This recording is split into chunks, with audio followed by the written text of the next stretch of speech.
ये कहानी है जग्गी पकौड़े वाले की। जग्गी की पत्नी सीमा और जग्गी दोनों मिलकर पकौड़े बेचा करते हैं। जग्गी के पकौड़े लोगों के बीच काफी प्रसिद्ध हैं। जो एक बार उसकी दुकान में आता है वो बार बार आना चाहता है। पकौड़े खा लो, पकौड़े, गर्मा गर्म पकौड़े, प्याज के पकौड़े, आलू के पकौड़े, मिर्ची के पकौड़े। एक बार खाओगे बार बार आओगे।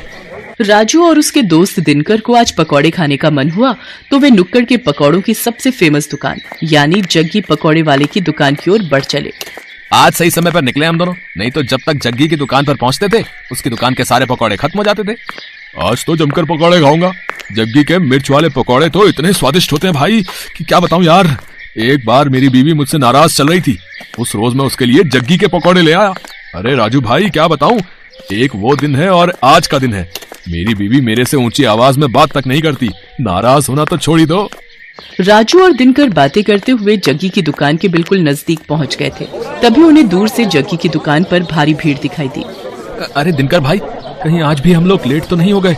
देख रहे हो जग्गी की दुकान के बाहर लोगों की भीड़।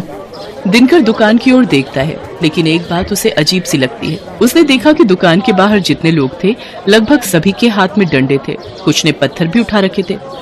अरे राजू भाई, भीड़ तो दिख रही है, लेकिन भीड़ में लोगों ने डंडे और पत्थर क्यों उठा रखे हैं? कहीं कोई गड़बड़ है क्या? उन्हें कुछ समझ आता उससे पहले लोगों के जोर जोर से चिल्लाने की आवाज आने लगी और सभी गुस्से में कह रहे थे, मारो मारो मारो इसे, छोड़ना नहीं है, मार इसको, मार।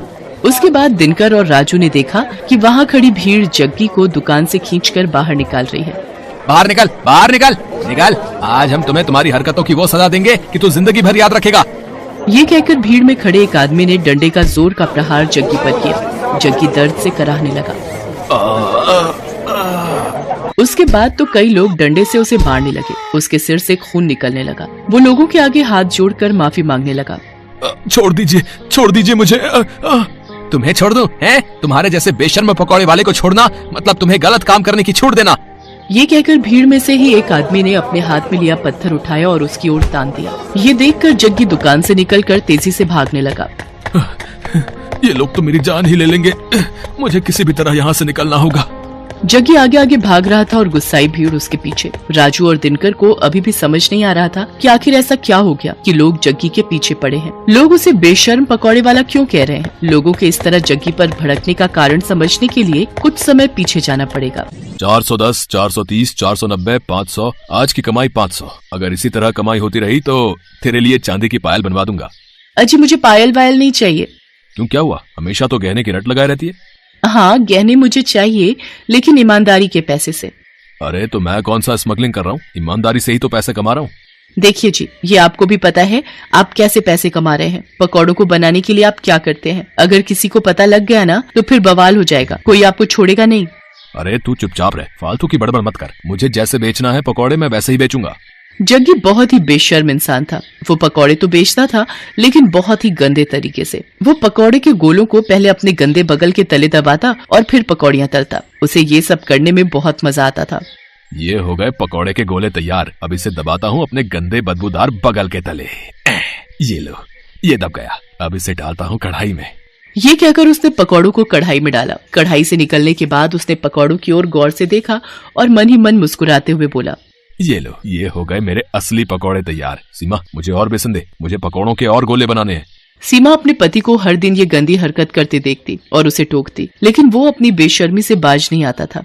अरे ये तो क्या हर दिन चिक चिक करती रहती है, हैं? क्या करती रहती है? मैं कोई गलत नहीं कर रहा। ये तो किताबों में लिखा है कि पसीने की कमाई का मोल ही अलग है, और मैं तो पसीने की ही तो कमाई कर रहा हूँ। मेरे बगल के, यानी मेरे बगल के पसीने की कमाई। अरे वही तो पकौड़ों में स्वाद भर देते हैं और लोग बार बार हमारी दुकान में आते हैं। ले तू भी खा मेरी पसीने की कमाई के पकौड़े। मुझे नहीं खाने आपके पकौड़े, लेकिन मैं अब भी कह रही हूँ आप ये बेशर्मी छोड़ दीजिए, नहीं तो ये एक दिन आप पर ही भारी पड़ेगी।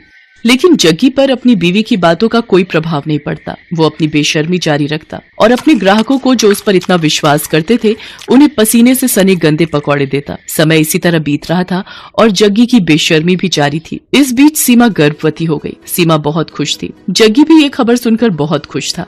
वाह सीमा वाह, देख रही हो भगवान की कृपा कैसे भर भर कर बरस रही है हम पर। हाँ देख रही हूँ, तभी तो आपको कहती हूँ अब तो वो काम छोड़ दीजिए, अब हमारा बच्चा आने वाला है।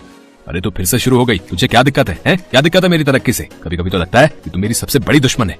एक बार फिर से जग्गी ने अपनी पत्नी सीमा को चुप करा दिया और अपनी बेशर्मी में लगा रहा। लेकिन वो कहते हैं ना कि गलत काम कितनी भी चतुराई से आप करें, एक न एक दिन आपका भेद खुल जाता है और फिर उसके बाद आपको उन सारे पुराने गुनाहों का भी हिसाब देना होता है जो आपने किया होता है। एक दिन की बात है, जग्गी पकौड़े बनाने के लिए पकौड़ों के गोलों को अपने बगल के नीचे दबा रहा था और धीरे धीरे कढ़ाई में डाल रहा था। तभी दूर खड़े एक आदमी की नजर उसकी इस हरकत पर गई। अरे ये पकौड़ी वाला जग्गी क्या कर रहा है भाई? है? अरे छी छी छी छी छी, मुझे तो उल्टी आ रही है इसकी इस हरकत को देखकर। उसने चुपके से जग्गी का वीडियो बना लिया और फिर उसकी दुकान पर गया। ओए जग्गी, तू तो बड़ा बेशर्म है? तुम्हारे ग्राहक तुम पर इतना भरोसा करते हैं और तू उन्हें गंदे पकौड़े खिलाता है? गंदे पकौड़े? ये आप क्या कह रहे हैं भाई? ज्यादा भोले मत बन और सच सच बता, तू पकौड़ों को तलने से पहले उसे अपने बगल के नीचे दबाता है ना? छी छी छी छी, ये आप क्या कह रहे हैं साहब? भला ऐसा कौन करता है? मैं तो पूरी सफाई से अपना काम करता हूँ। क्यों सीमा, बताना साहब को। सीमा ने जग्गी की बात का कोई जवाब नहीं दिया, बस अपना सिर नीचे झुका लिया। वो ग्राहक समझ गया कि जग्गी इस तरह उसकी बातों को नहीं मानेगा। उसने जो वीडियो बनाया था वो वीडियो उसने लोगों को भेजना शुरू कर दिया। जिसने भी उस वीडियो को देखा उसे उबकाई आने लगी।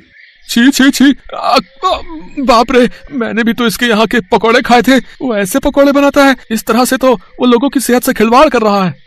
वो वीडियो 1 से 10, 10 से 100 और 100 से फिर लाखों लोगों तक पहुंचकर वायरल हो गया। उस वीडियो को देखकर सभी को बहुत गुस्सा आया और गुस्से में वे सभी जग्गी की दुकान पर डंडे और ईंट पत्थर लेकर पहुंच गए।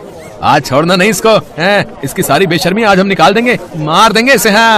आखिरकार लोगों ने उसे पकड़ लिया। एक बार फिर से सभी उसकी पिटाई करने लगे। तभी उसकी पत्नी सीमा भागती हुई वहाँ आई और लोगों के आगे हाथ जोड़ते हुए उसने कहा, मैं जानती हूँ कि इनकी गलती माफ करने के लायक नहीं है। इन्होंने आप लोगों के विश्वास का खून किया है, आप लोगों की सेहत के साथ खिलवाड़ किया है। लेकिन आप लोग इन्हें मार देंगे तो मेरा बच्चा जो अभी मेरी कोख में है, उसके सिर से पिता का साया उठ जाएगा। भगवान के लिए मेरे कोख के बच्चे पर रहम कीजिए और इन्हें छोड़ दीजिए। एक गर्भवती औरत की गिड़गिड़ाहट को सुनकर लोगों का दिल पसीज गया और उन्होंने इस वादे के साथ जग्गी की जान बख्शी कि भाई कान खोल के सुन लो, हम तुम्हें छोड़ तो रहे, लेकिन अब कभी इस तरह और इस जगह पकौड़े ये नहीं बेचेगा। इसे ये जगह छोड़नी होगी। सीमा ने उनसे वादा किया। जग्गी को वो जगह छोड़नी पड़ी। जग्गी को बार बार उसकी गलतियों के लिए आगाह किया जा रहा था, लेकिन वो अपनी आदत से बाज नहीं आ रहा था। और एक दिन उसी आदत के कारण न सिर्फ उसकी जान पर बनाई, बल्कि उसे अपनी वो जगह भी छोड़नी पड़ी जहाँ उसकी दुकान बहुत चलती थी। आज जग्गी जहाँ भी अपनी दुकान लगाने की कोशिश करता है, उसके पुराने कर्म उसकी राह में आ जाते हैं। अब उसे अपनी करनी पर बहुत दुख होता है, लेकिन वो कहते हैं ना कि अब पछताए होत क्या जब चिड़िया चुग गई खेत।